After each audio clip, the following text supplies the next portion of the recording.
Hi, I'm Belinda Carley, the Director of the Institute of Personal Care Science, and I get asked a lot about writing up formulas and how to write formulas and provide the correct information in the formula.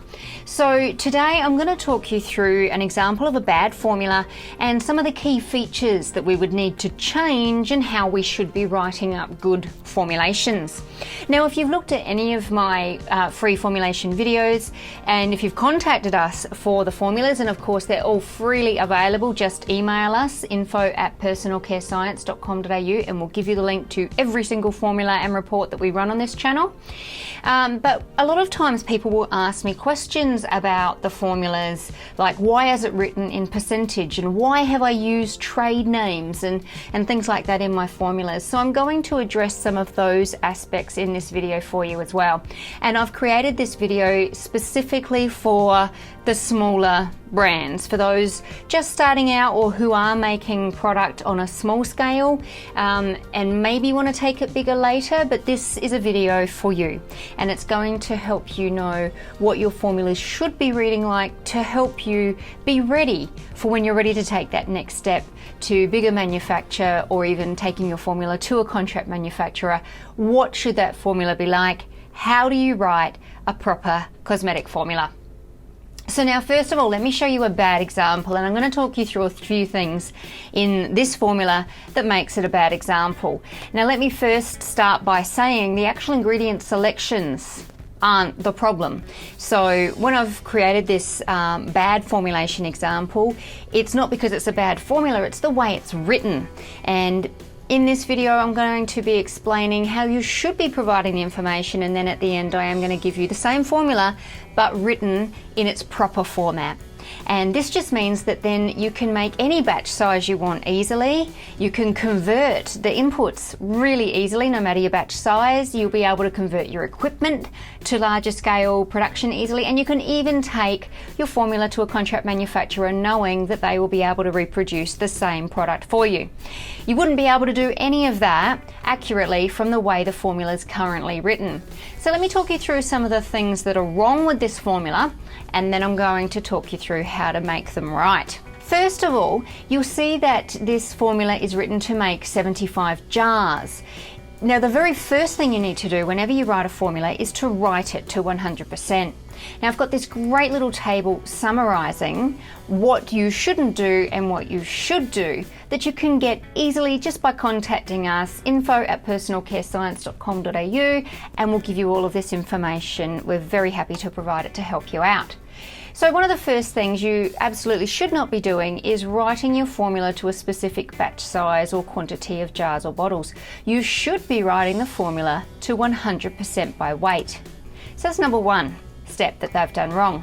The very next thing that is wrong in this formula is that it's a mixture of volume and weight measures and even drops down here at the bottom. So all of your formulas need to be written to 100% by weight. And again, if you look at our little list of what not to do and what to do, you'll see that's the very next important thing. Mixture of mil, gram and drop measurements are not suitable. You need to convert everything to a percentage by weight measure. Now, you might be thinking, well, why do I need to do that? If I've made my 75 jars and I'm really happy with my formula for that 75 jars, why should I change anything? Well, the problem becomes if you want to change from 75 jars, it's really difficult for you to then make an accurate reproduction of this formula the way it's written, whether you want 750 jars or 25 jars. When you write a formula in percent by weight, it means that everything is consistent. So you can easily go from 100 grams of a batch to 100 kilograms of a batch because everything's written in percent. So if I need 5% of an ingredient, it's the same percentage ratio whether I'm making 100 grams of that product or whether I'm making 100 kilos. The percentage calculation will always give me a very accurate input. And we use percentage by weight so that we can be sure about the weight of the finished production batch size. So again, if we're talking about 100 kilos of finished product, then I know that 5% of that 100 kilos is going to be 5 kilos of an ingredient to use. So using percent by weight means we can go from very small to very large batches easily, and the calculations remain consistent and easy to calculate if written by percent weight input. Another thing that's wrong about this formula is the names of the ingredients are very ambiguous. If I was to take this to a contract manufacturer and if they were to prepare me a sample of this product, they may use very different materials to me for several of these inputs. For example, xanthan gum can come in a variety of grades, and that can impact how the finished product is going to feel and also its viscosity. This emulsifying wax is a very ambiguous description. There are hundreds of emulsifying waxes out there. I need to be specific with my manufacturer, or even if I'm making this at home, so that I can make sure I'm using the same brand of emulsifying wax every single time. I don't want to just use inky names either, like the xanthan gum or even like emulsifying waxes. If I was to use inky names, there's multiple grades out there that can have a big difference on the viscosity and stability of my finished product. So I should be very specific about these types of ingredients. Fractionated coconut oil, again, is quite an ambiguous description. Almond oil and avocado oil, these could come in varying grades. They could be refined, they could be deodorized. It depends on the supplier. And the macadamia doesn't even have a plant part, so I don't know if it's an oil or a butter, so I need more information. I've also got some other really ambiguous descriptions here that you might not have thought were that ambiguous to begin with. I've got a preservative blend using inky names, but there's a few different varieties of this material out there. So again, I should be using a trade name or a supplier name so that the specific grade can be purchased each time. And that way I'll get a consistent result. Vitamin E, again, am I using a natural version or a synthetic version? Am I using an acetate version, which won't give any antioxidant protection to my formula? Or am I using a tocopherol version, which will give the antioxidant protection? It's not specified. So if I was to purchase the wrong vitamin E sometime, I might get a very different outcome in my finished product and its shelf life, for example. My essential oil blend should be part of my main formula, not separated out over here. And even in that essential oil blend, you can see I've listed out lemon myrtle, essential oil lavender and sandalwood, but there's multiple varieties of each of these materials, which means if a different type of lavender was used, I could end up with a very different aroma each time. And sandalwood, do I want to use the Australian sandalwood or East Indian sandalwood? They both have very different aromas and very different pricing. So I should be much more specific about the ingredients that I'm using and use supplier or trade names. Let's take a look at an example for that. So for example, the first one was looking at our emulsifiers. Over here on Formulator Sample Shop website, you can see here I've just looked up their emulsifiers and I've got all of these different results. Which emulsifying wax am I using? Let's say in this example that I want to select the Montanov 68 MB here. Then I should specify in my formula Montanov 68 MB, and then there is no confusion about what material I've used. Now remember, your formula doesn't have to include your inky names. Your inky names need to appear on your label for your consumer, but they don't necessarily have to go in your formula. But a specific trade name and supplier's details should, so that the same material is purchased every single time. Another example was that fractionated coconut oil. Again, if I just type in coconut in Formulator Sample Shop website, I get all these choices. And if I want to be really specific, I should be writing caprylic cupric triglycerides MCT from Formulator Sample Shop. And then there's no confusion about which grade of material and even which supplier I've used to get this particular ingredient. Over here on the New Directions website, just an example to show you, if I just type in lavender, I get all sorts of results, and even just their essential oils. There's Cape lavender, there's Australian Tasmanian essential oil, Bulgarian essential oil, French essential oil. which one am I using? They're all very different prices and different aromas. So I'd get a lot of batch to batch variation if I'm not more specific about the material I'm using. While also on New Directions, I've got licorice extract in my formula. But again, am I talking about a powder? Am I talking about a glycerin-based liquid extract? Or am I talking about an organic extract? My formula needs to be specific about this so that I can use the same material every single time. And more importantly, if I want to give my formula to a contract manufacturer, so that they use exactly the same materials that I've used every single time to get the same result. Another thing that's wrong with the way this formula is written is the ingredients are not phased out. We don't have any phasing information. So another problem is the way the method's written. First of all, we shouldn't be naming individual ingredients. We should be naming the phases so that there can't be any confusion or ingredients forgotten. So we talk in terms of phases: combined phase A, heat phase B, and then we're very specific about what we're doing with each material as we go along. Another thing that's not good about this method, and would be a real problem if we want to start going to larger batches, we don't have any endpoints or any specific temperatures. What do I mean by that? Well, we say we want to add it to hot water, but how hot should that water be? And if we're stirring for 5 minutes, are we stirring at low shear or high shear? And we shouldn't specify time either, because what's 5 minutes mixing for a small batch and might be sufficient, 5-minute mixing of a large batch may be nowhere near enough time to ensure the entire batch is mixed properly. So we don't generally write a time in our general method, because the time would be determined by the batch size and the equipment used, and that really needs to be done at the time of manufacture, specific to the size of the batch being made. But you don't want to write your formula like that, because then you can't transfer it from a small batch to a large batch easily. Remember, you can add that detail later when you know exactly what batch size you want to make and exactly what equipment you're going to use.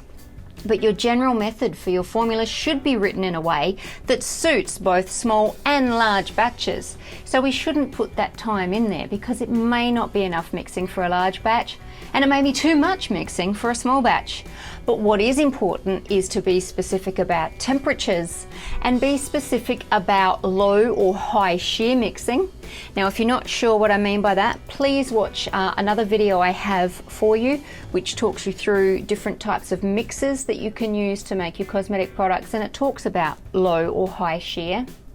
And you also need some endpoints. So in step 1, if we're combining the glycerin and xanthan gum and adding to the hot water, what would be an endpoint? How do we know when step 1 is completed? We would know when we've got a nice homogeneous gel that has formed. If we're heating phase A, B and heating phase C, and then we're combining to form our emulsion, how would we know when that step's complete? We'd know when we have a nice glossy looking emulsion that has formed. And then we can start cooling. These are endpoints that suit small or large scale production. And of course, then when you do know specifically how much product you want to make, and you do know specifically which equipment you're using, you could insert times of mixing. But you can't when you're writing a generalized method. So instead you should have specific temperatures, specific endpoints to look for, and be specific about low or high shear mixing. Another issue on this formula is there's no mention about final pH. You should be writing your formula with a final pH where there's water present, and that pH range should be relatively tight to make sure that the finished product made today is still of the required quality in a couple of years, when that pH may have drifted a little.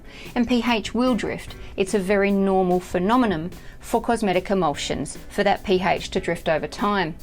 But you don't want it to drift too much, otherwise it becomes a big stability or shelf life issue.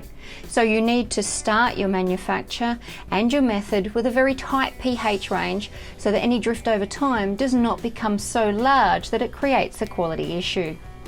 So now I've summarised that information for you here in this table. Let's take a look at how it reads in a better version of this formula. Now, as I've mentioned, I have use the same formula, but I've now put it into its corrected format. So let's look at the things that you should be doing. What you'll see straight away is I have converted it to 100%, and I have converted all inputs to percent by weight. It's the very first step we need to do.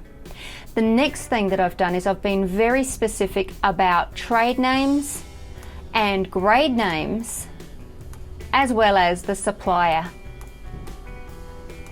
And that way there's no confusion over which materials I've got from which supplier. Now again, I've created this video for smaller brands, so I'm using smaller scale suppliers for you. But the same methodology of writing your formula applies if you're writing a formula for larger scale production and using some of the larger scale suppliers, which you'd see in the formulas that we provide with other more professional formulation videos.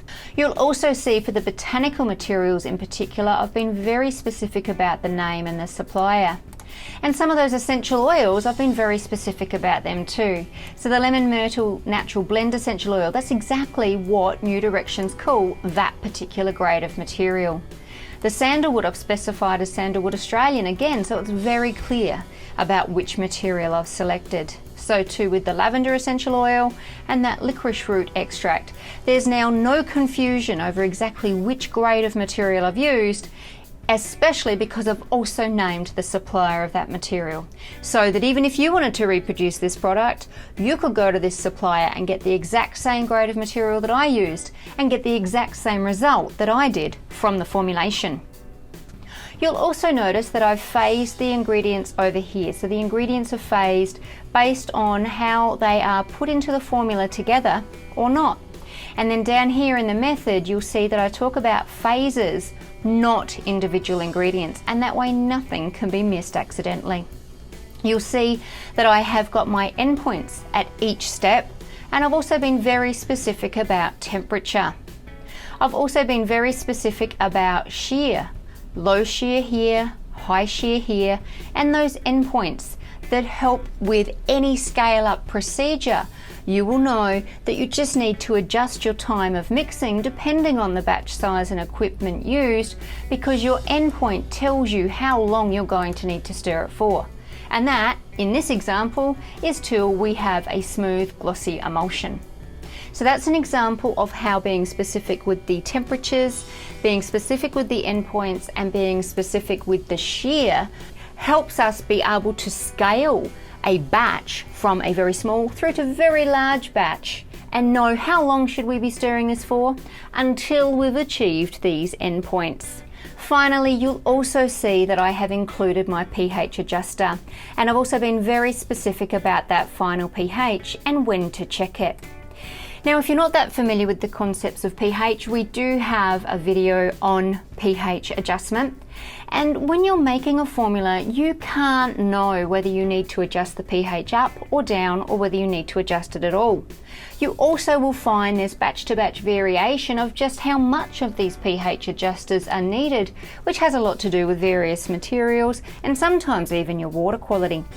So we can't write exact amounts into formulas, and we can't write whether we're going to need citric acid or sodium hydroxide, for example, because we don't know. So it is quite okay, and in fact required, that we write QS pH adjuster, and that means as much as needed to achieve this endpoint here. And again, by having this endpoint stated specifically, it means that no matter if I'm making 100 grams or 100 kilos or even 1,000 kilos of this product, I can be very specific about that endpoint every single time. It just helps the formula be reliably translated from a small batch right through to a large batch, regardless of the type of equipment or batch size that you might be making. So there you go. That's how to write up your cosmetic formulas. Now, if you've been using a combination of volume and weight in the past, you'll just need to start weighing out what you've been using, and then start calculating a total there and then work your percentages from that. And that way you'll have a consistent conversion every single time. Make sure you look up those supplier details and be specific in your formulas so that you are using the same materials every single time, and especially if you're going to be giving your formula to a contract manufacturer to recreate for you. I hope you found this video useful. Remember, just contact us for any of our free reports or formulas or information from this video as well. Please give the video a thumbs up. Please leave any questions or comments below, and make sure you subscribe to our YouTube channel to receive notifications about all our formulations. Happy formulating!